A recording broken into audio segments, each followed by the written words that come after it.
30 अक्टूबर 1967 की वाणी का प्रातः क्लास। रिकॉर्ड चला है मुझको सहारा देने वाले। ये बच्चों के लिए अंदर से शुक्रिया का अक्षर बाप टीचर गुरु के लिए नहीं निकल सकता, क्योंकि बच्चे जानते हैं कि ये खेल बना हुआ है, इसमें शुक्रिया आदि की बात ही नहीं। खेल कहो नाटक कहो, अपना अपना पार्ट सभी बजाते हैं। ये भी बच्चे जानते हैं ड्रामा अनुसार अक्षर तुम बच्चों की बुद्धि में आता है और कोई की बुद्धि में ये बातें नहीं आती हैं।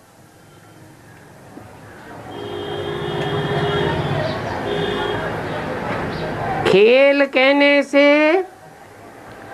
सारा ही खेल 5000 वर्ष का तुम्हारी बुद्धि में आ जाता है।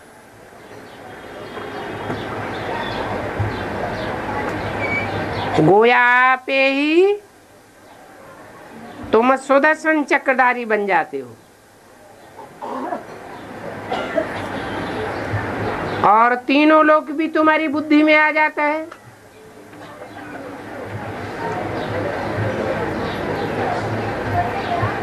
मूल वतन, सूक्ष्म वतन और स्थूल वतन।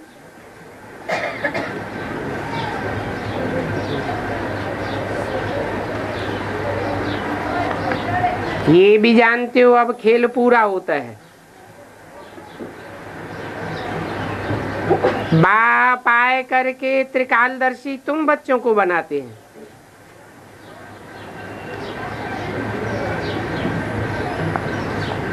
और तो कोई को नहीं बनाते।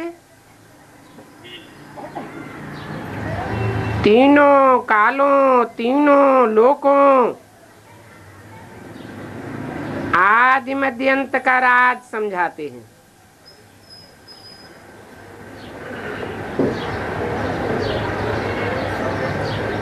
काल समय को कहा जाता है।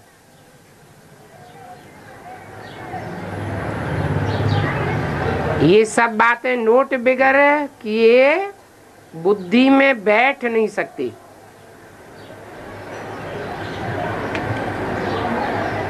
तुम बच्चे तो बहुत पॉइंट्स भूल जाते हो, समय पर बातें याद नहीं आती है।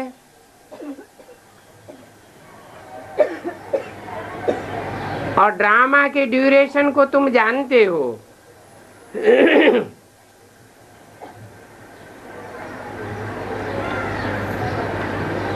क्योंकि तुम्ही ने 5000 वर्ष का चक्कर लगाया है। ऑलराउंड पार्टधारी तुम हो।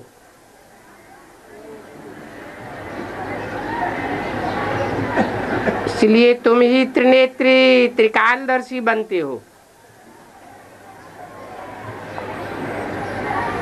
ज्ञान का तीसरा नेत्र तुमको मिल जाता है।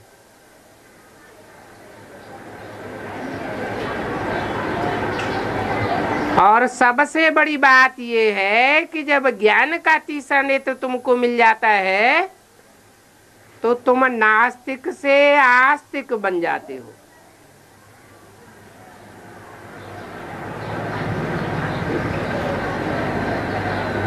नहीं तो जब नास्तिक थे तो निर्धन के थे और आस्तिक बन जाते हो तो धनी के बन जाते हो।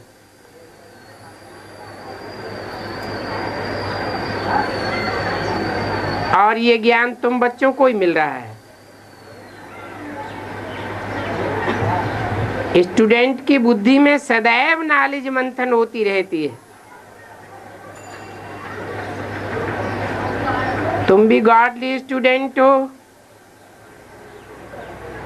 तुम्हारी बुद्धि में सदैव ये नॉलेज टपकनी चाहिए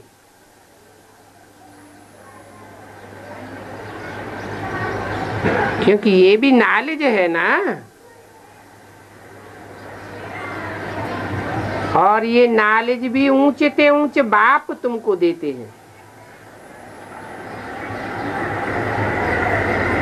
ड्रामा अनुसार ही देते हैं।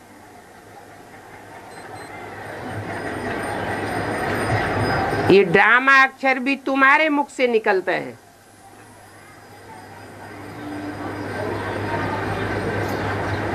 सो भी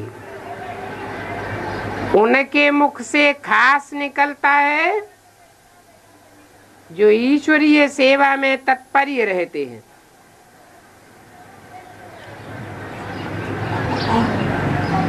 ड्रामा के पट्टे पर पक्के रहते हैं। अभी तुम जानते हो,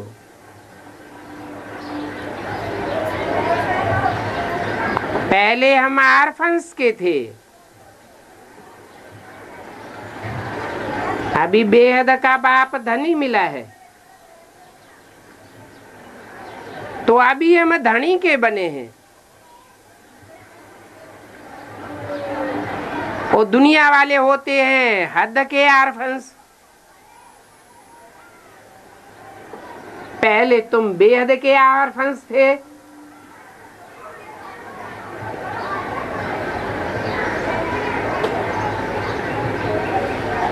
बेहद का बाप बेहद का सुख देने वाला है, और ऐसा कोई भी बाप नहीं होता 84 जन्मों में जो ऐसा सुख तुमको देता हो। कैसा सुख?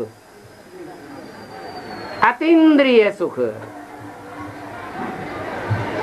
गायन भी है अतीन्द्रिय सुख। पूछना हो तो गोपी वल्लभ की गोप गोपियों से पूछो।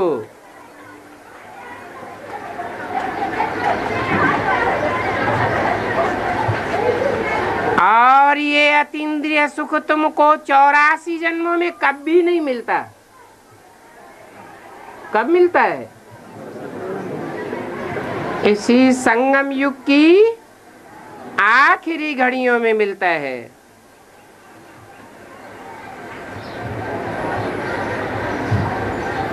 पहले पहले तो बच्चे दुनिया में हिंसक बन पड़ते हैं, उनको हिंसक विकारी बनाए देते हैं।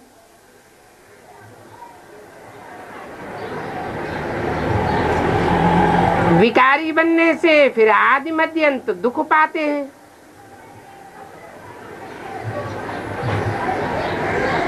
पाप आत्मा बन जाते हैं।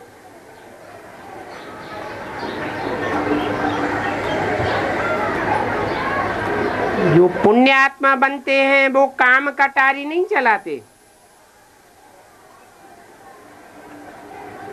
और पाप आत्मा काम कटारी चलाते हैं।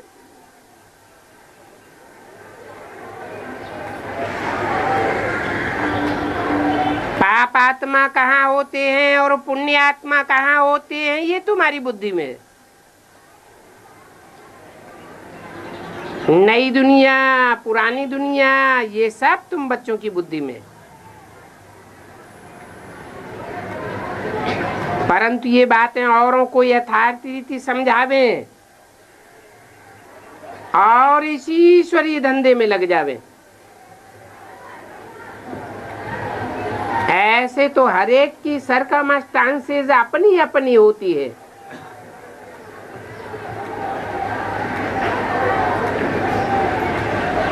परंतु समझाए भी वो सकेंगे जो याद की यात्रा में तत्पर होंगे, क्योंकि याद से बल मिलता है ना।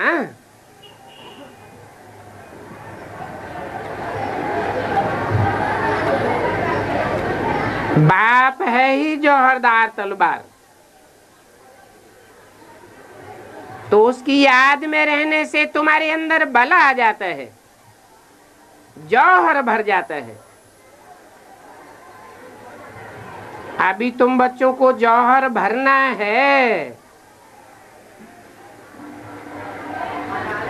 इसको योग बल कहा जाता है ना। इस याद में ही बल है।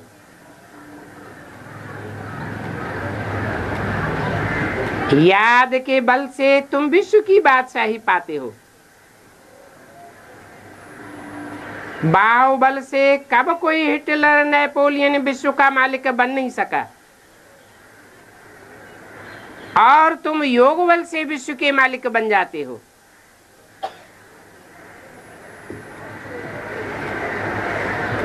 कहाँ योग बल है? योग बल कहो, प्रीति बल कहो, रूहानी बल कहो,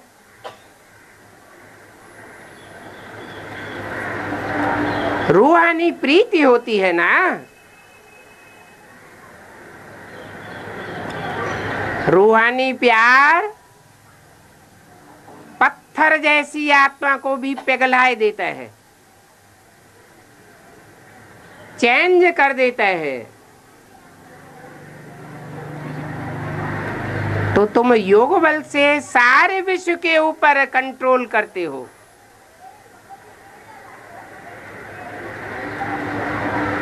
कंट्रोल ना भी कहें, स्वतः ही सारी दुनिया कंट्रोल्ड हो जाती है। एक होता है प्यार से अपने आप कंट्रोल में रहना, अनुशासन में रहना, और एक होता है तलवार के बल से जबरियन किसी को घसीटना। बहुत फर्क हो जाता है। तो बाप सिद्धांत बताते हैं, बाहुबल से कब कोई दुनिया को कंट्रोल कर नहीं सकता। कमजोर आत्माओं को कंट्रोल कर सकते हैं, जन्म जन्मांतर अपनी प्रजा बनकर रहने वाली आत्माओं को कंट्रोल कर सकते हैं, लेकिन सारी दुनिया को कंट्रोल नहीं कर सकते। ये योग बल में ही इतनी ताकत है, रूहानी बल में ही इतनी ताकत है कि सारी दुनिया की 500-700 करोड़ आत्माएं सब दिल से शुक्रिया अदा करते हैं, झुक जाती हैं, प्यार के बंधन में फंस जाती हैं, स्वतः ही अपने को प्यार के बंधन में बांध देती हैं।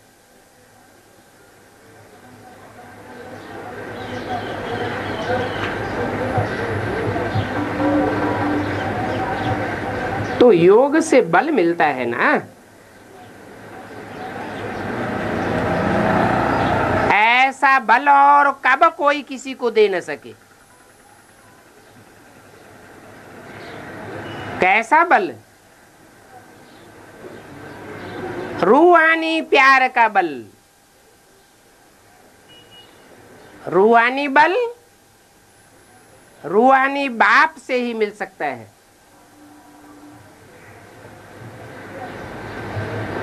और कोई मनुष्य मात्र से नहीं मिल सकता, क्योंकि इस दुनिया में सब देह अभिमानी है। जो जैसा होगा वो वैसा ही बनाएगा। देह अभिमानी होगा तो देह अभिमानी बनाएगा, आत्मा अभिमानी होगा तो आत्मा अभिमानी बनाएगा। चोर डकैत होगा तो चोर डकैत बनाएगा, साहूकार होगा तो साहूकार बनाएगा। रूहानी बल रूहानी बाप के पास ही है। जो जितने संग के रंग में आते हैं उनको वह बल मिल जाता है।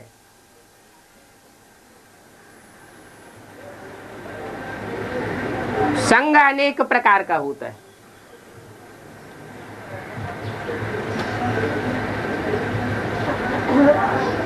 बुद्धि का संग भी संग है,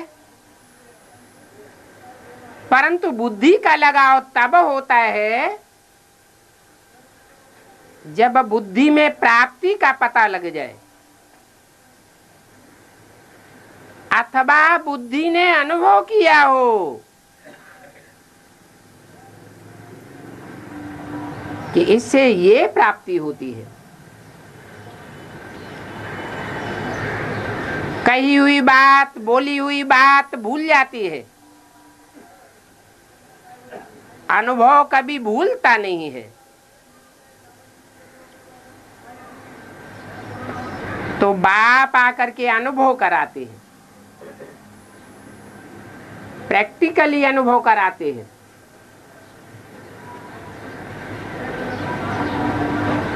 प्रैक्टिकल कहा ही जाता है शरीर के द्वारा।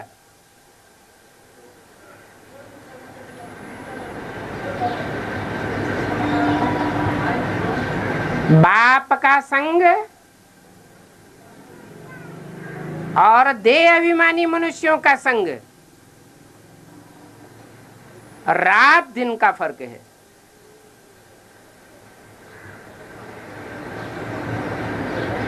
बाप का नाम ही है शिव कल्याणकारी। जो भी नाम है शरीर के ऊपर पड़ते हैं। मेरी बिंदी का नाम शिव है।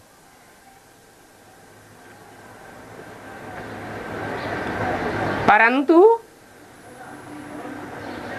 प्रैक्टिकल संग का रंग भी शरीर के द्वारा लगता है।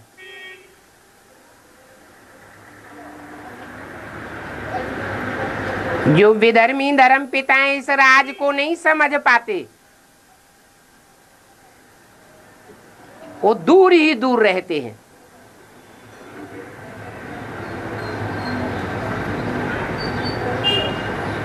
स्वर्ग के सुख अथवा अतीन्द्रिय सुख उनको अनुभव नहीं हो पाता। या तो यूं कहें कि ड्रामा में नूद नहीं है।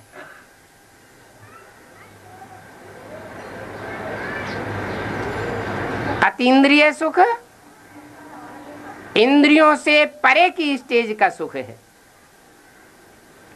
आत्मा का सुख है। ऐसे नहीं कि अतीन्द्रिय सुख गोप गोपियों ने शरीर से परे होकर के भोगा था। अगर देह से आत्मा निकल गई होती तो भक्ति मार्ग में ये गायन ही नहीं होता कि अतीन्द्रिय सुख पूछना हो तो गोप गोपियों से पूछो। वास्तव में ये 84 का ऑलराउंड पार्ट बजाने वाली आत्माओं की बात है, जिन्होंने बाप से अतीन्द्रिय सुख भोगा है।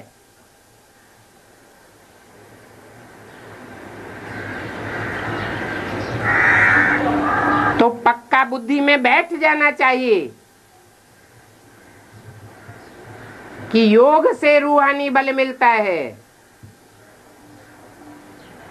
ज्ञान से नहीं मिलता है। ज्ञान से सिर्फ बाप की पहचान होती है कि रूहानी बाप कौन है।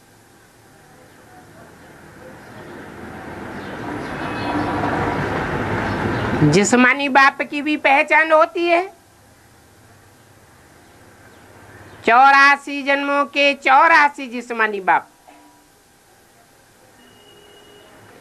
परंतु वो सब हद के हैं। बेहद के बाप सिर्फ 2 हैं, एक रूहानी बाप और दूसरा 84 जन्मों का जिस्मानी बाप, मनुष्य मात्र का बाप। 500-700 करोड़ जो भी मनुष्य मात्र हैं, जीवात्मा के रूप में है, उन सब को अनुभूति कराने वाला बाप, उसको सब धर्म वाले मानते हैं। एडम आदम के रूप में मानते हैं। मुसलमान लोग भी कहेंगे दीन इलाही, दीन धर्म को कहा जाता है।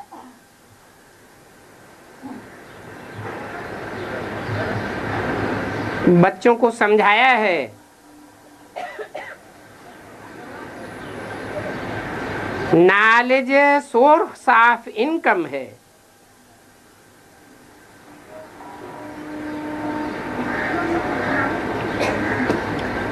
जन्म जन्मांतर की इनकम है।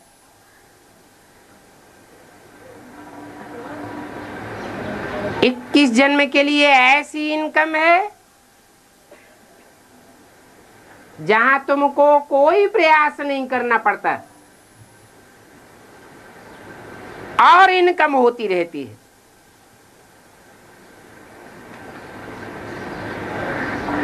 ये ज्ञान रतन ऑटोमेटिक जन्म जन्मांतर के लिए स्थूल रतन बनते रहते हैं।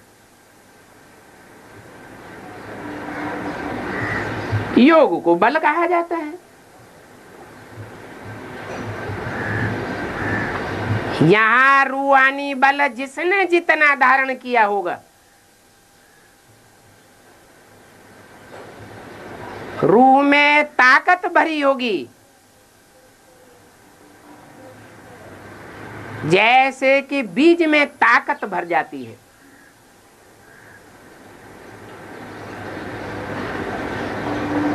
बीज माने आत्मा।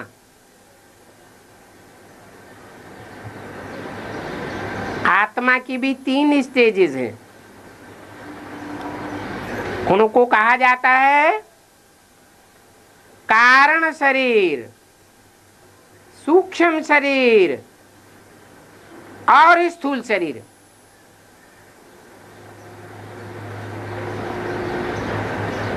कारण शरीर जितना पावरफुल होगा, जन्म जन्मांतर के लिए सूक्ष्म शरीर और स्थूल शरीर पावरफुल बनता रहेगा।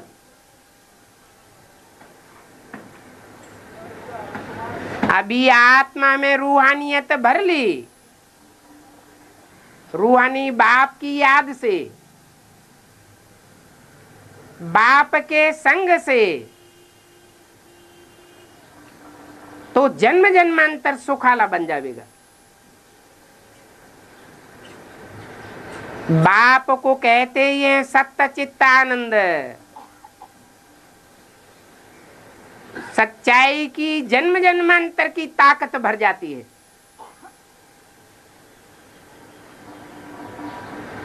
उस सच्चाई से कोई मुकाबला कर नहीं सकता।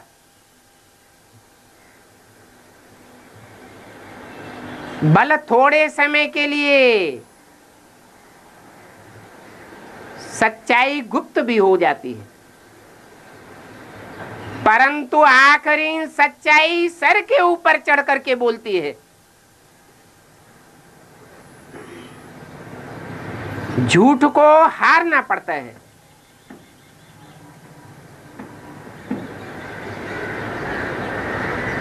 बाप आते हैं तो सच और झूठ की लड़ाई होती है।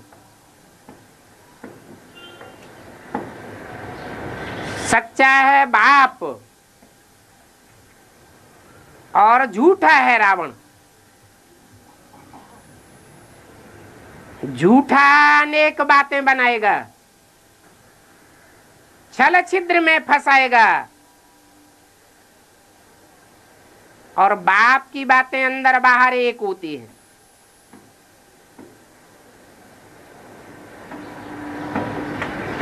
परंतु जो बाप के साथ दोहरा व्यवहार करते हैं, अथवा बाप को नहीं पहचानते, उनके लिए बाप भी अंदर एक और बाहर दूसरा रहता है।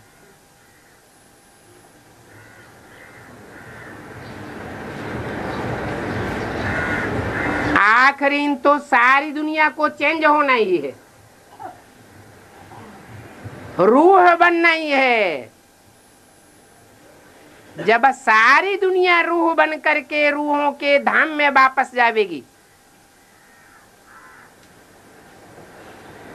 तो बाप भी अंदर बाहर एक नजर आएगा। सारी दुनिया उस बाप को पहचानेगी। पहचानने में भी नंबरवार और रूह बनने में भी नंबरवार।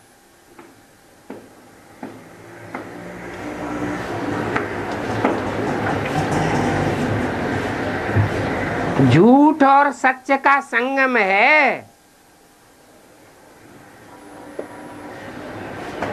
ये संगम कलयुग के अंत और सत्ययुग के आदि में ही होता है। 100% संगम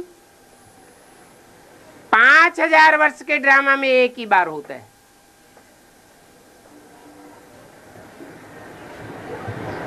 जबकि 100% झूठ और 100% सच्चा साबित हो जाता है। राम की भी पहचान हो जाती है और रावण की भी पहचान हो जाती है। झूठ और सच में रात दिन का फर्क है।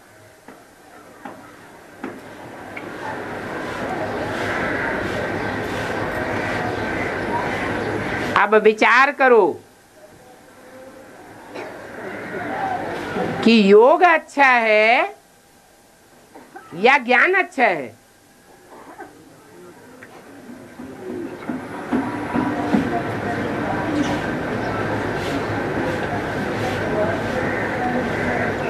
ज्ञानी को अहंकार आ सकता है,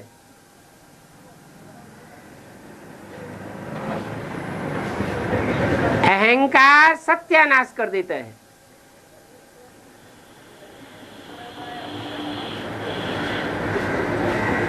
क्योंकि ज्ञान सिर्फ एक बाप से आता है।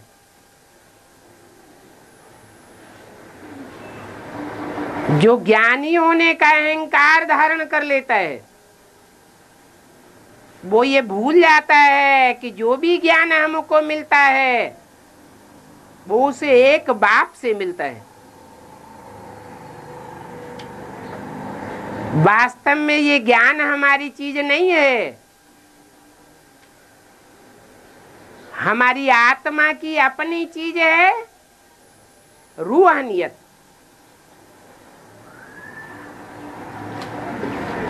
वो भी रूहानी बाप से मिलती है। अनेक जन्म लेते लेते रूह देह अहंकार में आ जाती है।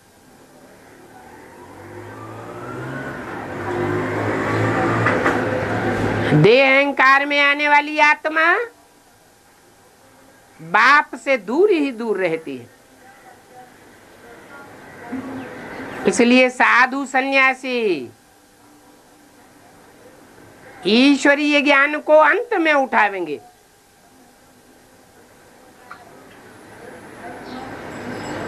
जो निरहंकारी होते हैं वो बाप के नजदीक जल्दी आ जाते हैं। तो योग ही नामी ग्रामी है। योग अर्थात कोई हठ योग नहीं, योग अर्थात याद, याद अर्थात प्यार। प्यार भी देह का नहीं, जो रूहानी बाप ने सिखाया है। अपन को आत्मा समझ मुझ बाप को याद करो। नहीं तो बाप की याद भी नहीं आ सकती। बाप कहते हैं इस याद से ही तुम्हारे पाप कट जाएंगे। इस याद पर ही बाप जोर देते हैं। घड़ी घड़ी अपने को परखना है कि हमारी याद का रुझान किस तरफ जाता है। देह देह के संबंधियों की ओर जाता है या रूहानी बाप की ओर जाते हैं। देह के पदार्थों की ओर जाता है या रूहानी बाप से जो मिलता है उस तरफ जाता है।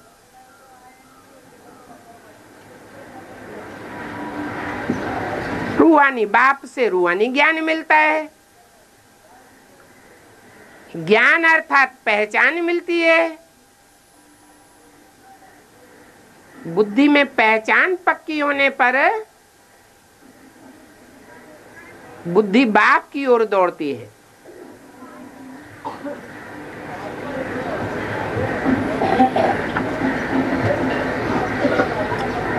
ज्ञान बड़ा सहज है। ज्ञान भी सहज है और जो सहज स्वभाव संस्कार वाले होते हैं, जन्म जन्मांतर के सरल संस्कार के स्वभाव संस्कार पड़े हुए हैं, सरल चित्त हैं, भोले भाले हैं, उनके लिए याद बड़ी सहज है।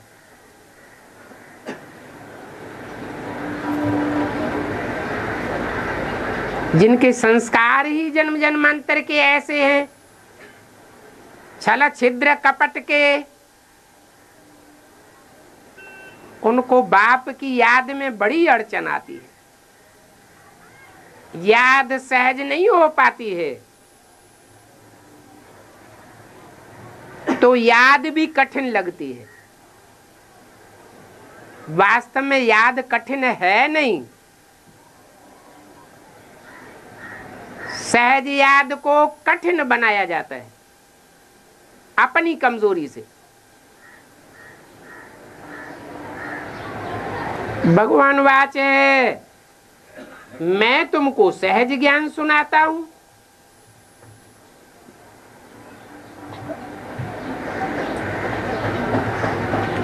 फिर ऐसे क्यों कहते हैं कि बहुत कठिन है, बहुत गुह्य है? गीता में भी लिख दिया है, गुह्यात गुह्यतरम ज्ञानम, गुह्य ते गुह्य राज समझाता हूं। भगवान को भी ले जा करके गुहा में बैठा दिया है।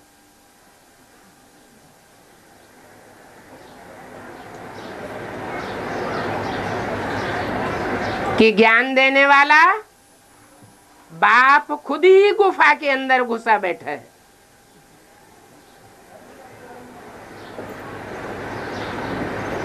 वास्तव में सरल चित्त होने की बात है। मनुष्यों ने इस बात को स्वीकार किया है। मनुष्य गुरुओं ने गीता शास्त्र में भी लिखा है कि हे अर्जुन, तू कोरा कागज बन जा।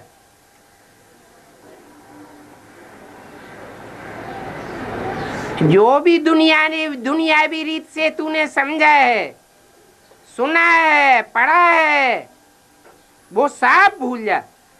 मेरी बात सुन।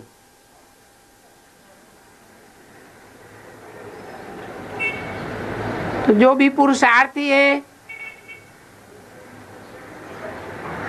उनको पहले भगवान के सामने स्वयं सरल चित्त होना चाहिए। जो सरल चित्त होगा वो अपना पोता मेल सच्चा सच्चा देगा या काट पीस करके देगा? सच्चा पोता मेल देगा। हृदय खोल करके रख देगा, कुछ भी छुपाएगा नहीं।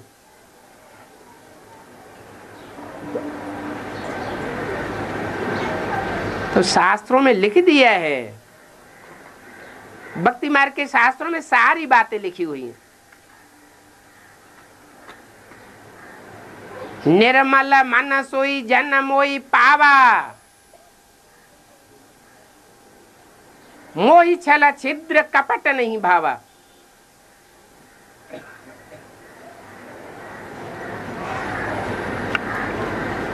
छल छिद्र कपट करना ये रावण का खेल है।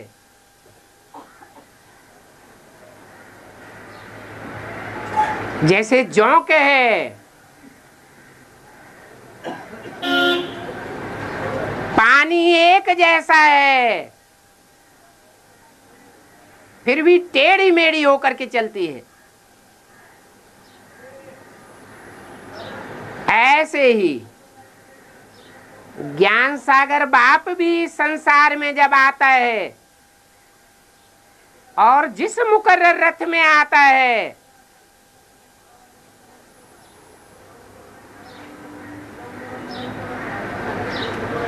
सहज और साधारण है।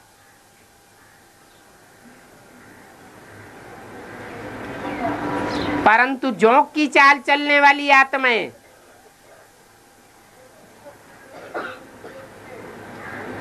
उसे भी टेढ़ा मेढ़ा समझ लेती है।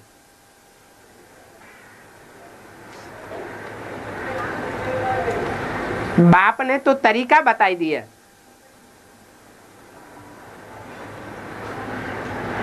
तुम इनको न देखो। किसको देखो? बाप को देखो। इनसे अगर कोई गलती भी होती है तो भी बाप बैठा हुआ है सुधारने के लिए। तुम सिर्फ रूहानी बाप को पहचानो। बाप तो दोनों हैं और दोनों बेहद के बाप हैं। एक है रूहानी बाप और ये दूसरा है बेहद का जिस्मानी बाप।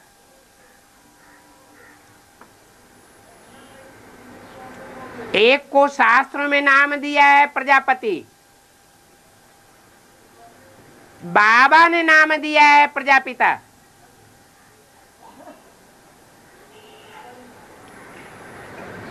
और दूसरा है परम पिता।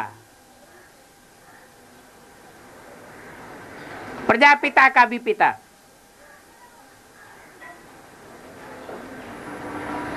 वो पतियों का पति और बापों का बाप होने का पार्ट बजाने वाला है।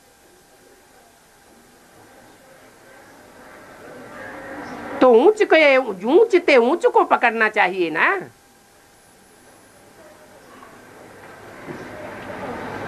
जिस्मानी बाप में क्यों बुद्धि धरी रहे? वो अगर कल्याण करने वाली आत्मा होती तो द्वापर कलयुग के 63 जन्मों में भी कल्याण कर सकती थी। कल्याण किया क्या? दुनिया का कल्याण हुआ?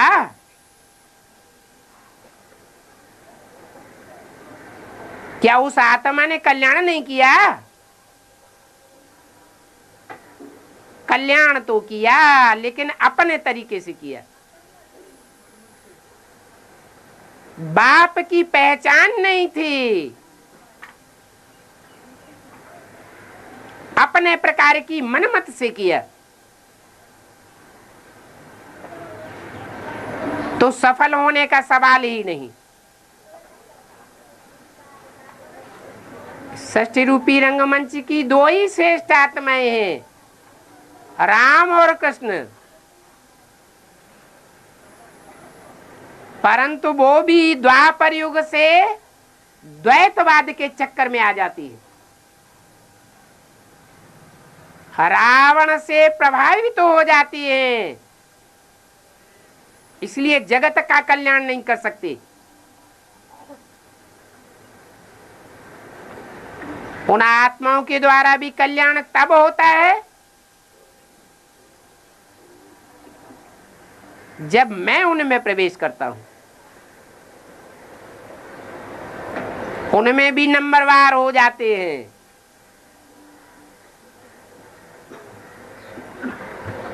एक है अव्वल नंबर और दूसरा है दोयम नंबर। अव्वल नंबर के द्वारा अल्लाह आकर के अल्लाह अव्वल दीन की स्थापना करते हैं।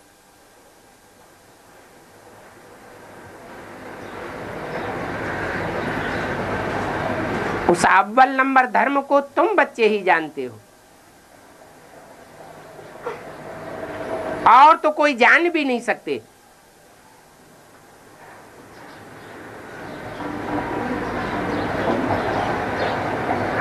हिस्ट्री ज्योग्राफी सच्ची तुम्हारी बुद्धि में बैठती है।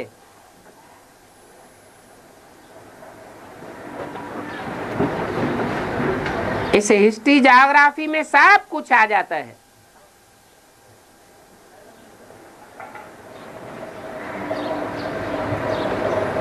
तो ज्ञान और योग दोनों ही सेकंड का काम है। एक सेकंड में कोई को बाप का परिचय दे सकते हो, परंतु बाप के लव में लीन होकर के देंगे तो बुद्धि में बैठेगा।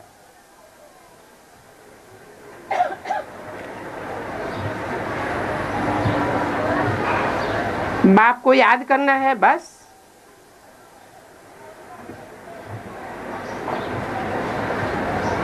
उल्टे से सुलटा बन बाप को याद करना है।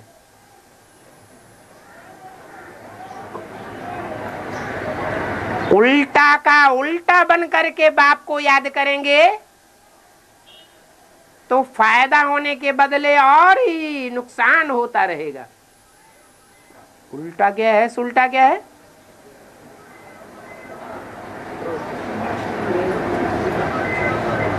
उल्टा है देह अभिमान और सुलटा है आत्माभिमान। इसलिए घड़ी घड़ी बोलते हैं अपन को आत्मा समझ बाप को याद करो। हम आत्मा को बाप परमपिता परमात्मा को याद करना है।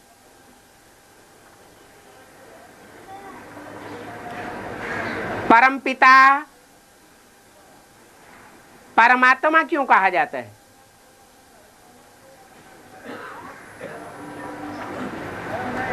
परमात्मा परमपिता क्यों नहीं कहा जाता?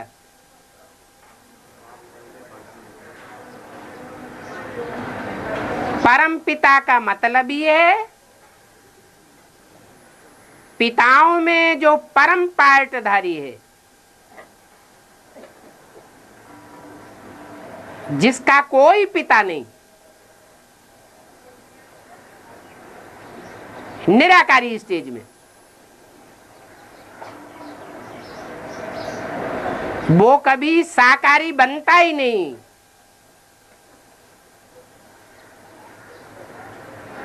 और साकारी बनता तो परम आत्मा में आकर के बनता है। परम पिता की भेंट कोई भी आत्मा से नहीं की जा सकती, क्योंकि वो तो जन्म मरण के चक्र में ही नहीं आता। जो जन्म मरण के चक्र में आने वाली आत्माएं हैं, उनके बीच में जो परम पार्टधारी आत्मा है, हीरो पार्टधारी आत्मा है, मुख्य एक्टर है, उसके साथ भी उसकी भेंट नहीं की जा सकती। वो तो है ही तुरिया।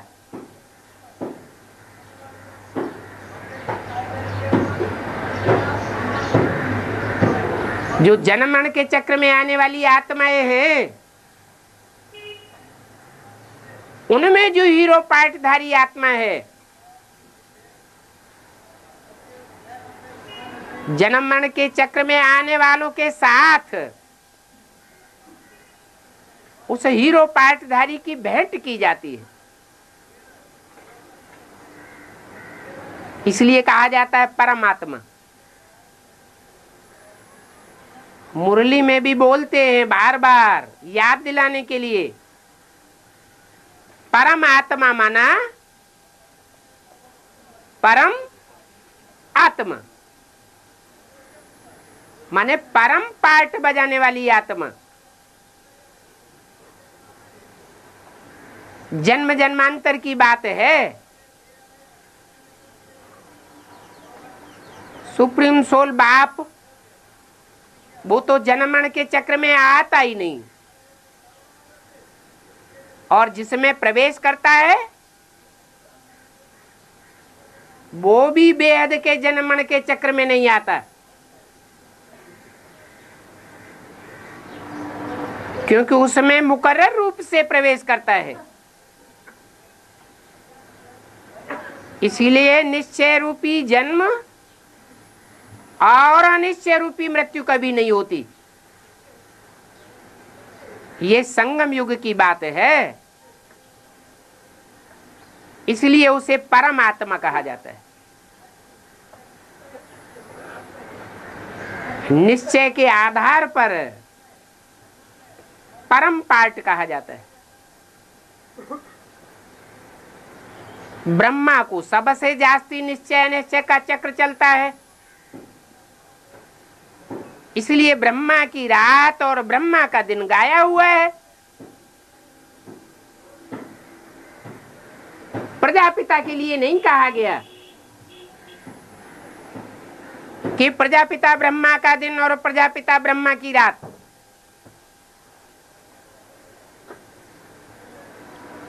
मां देह अभिमान वाली होती है, धरणी कही जाती है,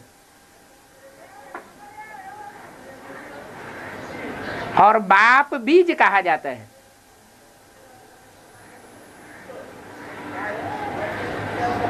शास्त्रों में कहते भी हैं हम बीज प्रदप पिता,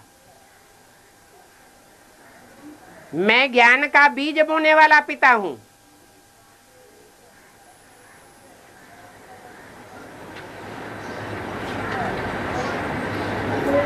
तो अंतर पड़ जाता है हीरो हीरोइन के पार्ट में।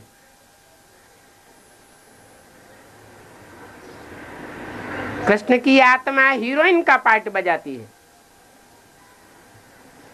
इसलिए उनको निश्चय अनिश्चय का चक्र सबसे जास्ती चलता है। उस एक आत्मा के ऊपर सारी दुनिया की आत्माओं का मदार है।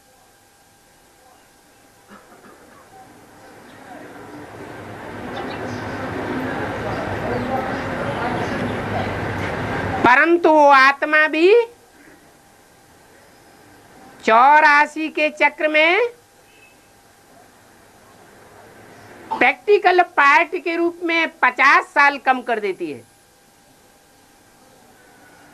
प्रैक्टिकल पार्ट अपने शरीर से 50 साल कम 5000 साल ही बजाती है।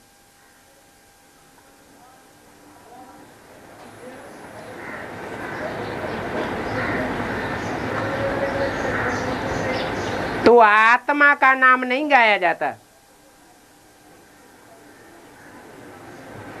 नाम साकार का गाया जाता है। इसलिए कृष्ण उर्फ ब्रह्मा की आत्मा संगम युग में शरीर छोड़ती है तो जिस तन के द्वारा भी माता के रूप में संसार में प्रत्यक्ष होती है,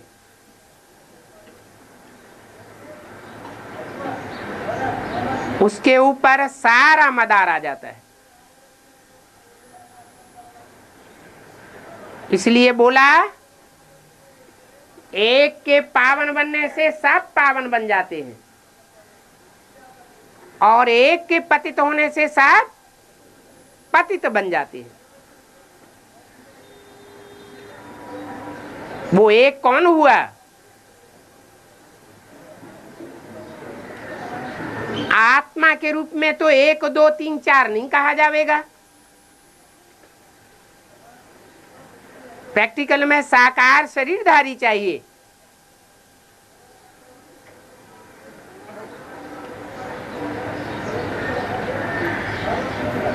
ब्रह्मा ने तो शरीर छोड़ दिया, आकारी बन गया। आकारी शरीर तो देखने में भी नहीं आता।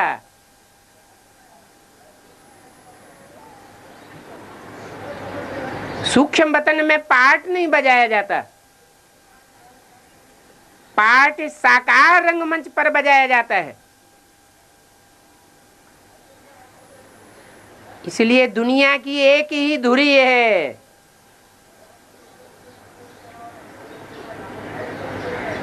जिस पर सारी दुनिया घूमती है।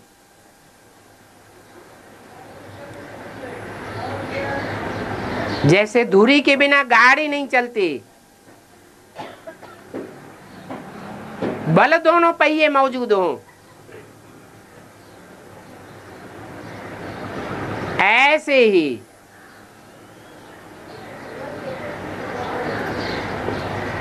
ब्रह्मा सूक्ष्म शरीरधारी जिसमें प्रवेश करके प्रैक्टिकल में पूजन योग्य बनता है, जगदम्बा के रूप में पूजा जाता है। परंतु ना समझने के कारण, देह अभिमान की दृष्टि होने के कारण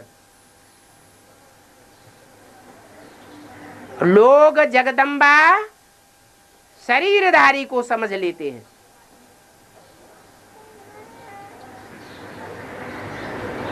क्योंकि देह अभिमानी है।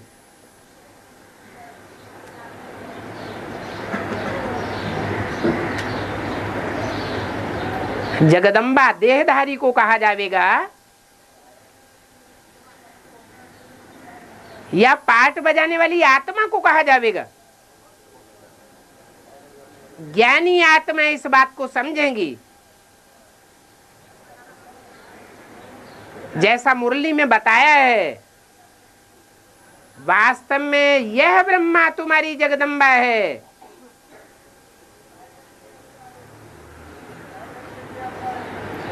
परंतु तन पुरुष का है।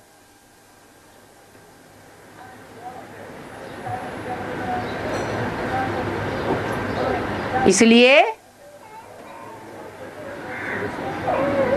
मां का टाइटल सरस्वती को दे दिया है, ओम राधे को दे दिया है, फॉर द टाइम बीइंग। वास्तव में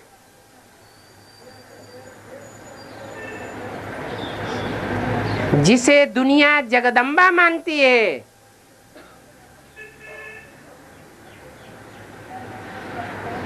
वो जगदम्बा की आत्मा नहीं है।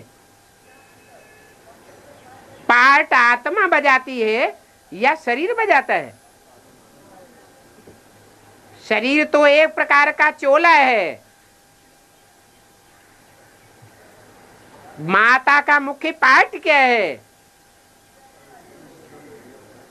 माता का मुख्य पार्ट है सहनशीलता पूर्वक बच्चों को जन्म देना।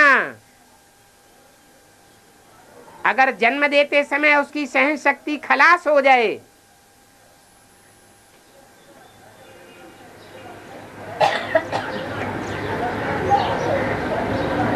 तो अनिष्ट हो जाए। पालना करते समय सहन शक्ति खलास हो जाए तो बच्चे को प्यार नहीं मिलेगा। ये सहन शक्ति सब गुणों का राजा है, जो माता ही धारण करती है।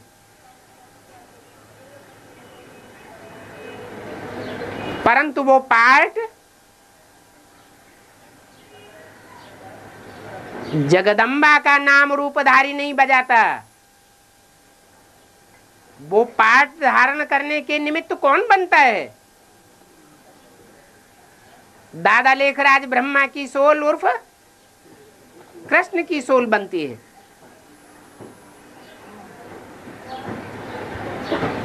इसलिए बोला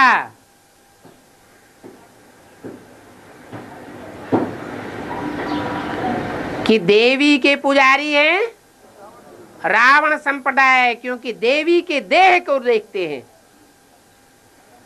देवी के अंदर जो पाठ बजाने वाली आत्मा है उसके आदि मध्य अंत के पाठ को नहीं देख पाते। ऐसे ही यहां बाप कहते हैं तुम बेहद के देहधारी बाप को मत देखो।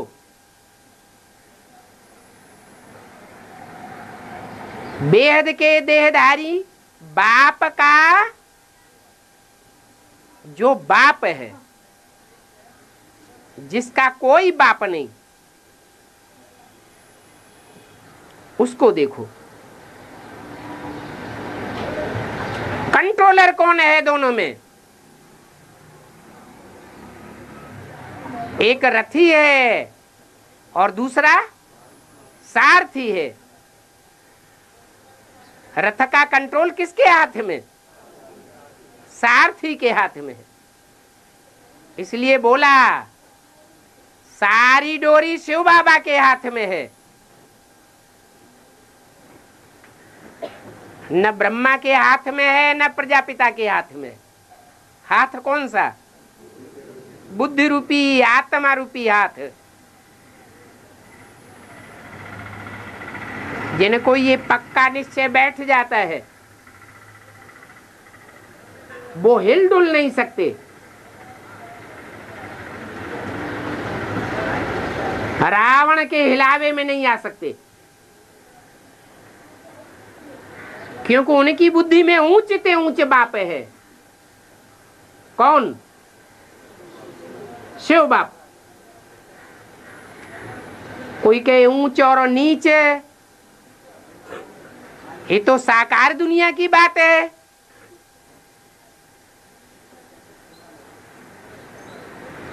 सुप्रीम सोल ज्योति बिंदु जिसका नाम शिव है वो ऊंच और नीच कैसे? क्योंकि वो भी शरीर में आकर के पार्ट बजाता है। पार्ट के आधार पर ऊंच और नीच कहा जाता है। प्रजापिता वाली आत्मा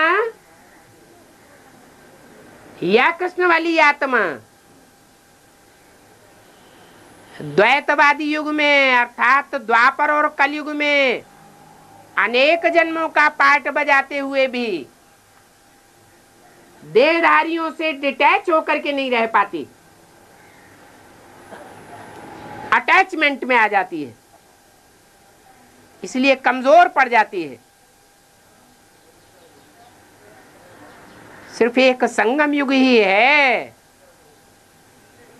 जबकि परमपिता परमात्मा मुकर्रर रूप से प्रवेश करते हैं, जिसमें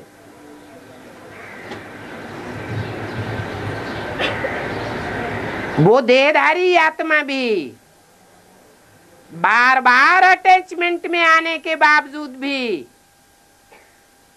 सुप्रीम सोल का निरंतर संग रहने से अटैचमेंट से परे होकर रहती है। अटैचमेंट में आती भी है तो जल्दी सुप्रीम सोल बाप के प्रवेश करने से डिटैच हो जाती है।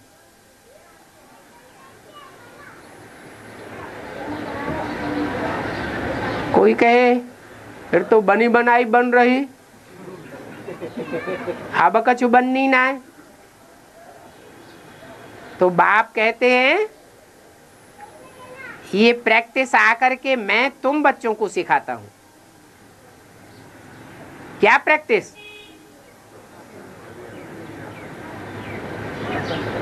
क्या प्रैक्टिस? अपन को आत्मा समझ मुझ बाप को याद करो। अब जो जितनी प्रैक्टिस करेंगे वो उस स्टेज को प्राप्त करेंगे। ओम शांति।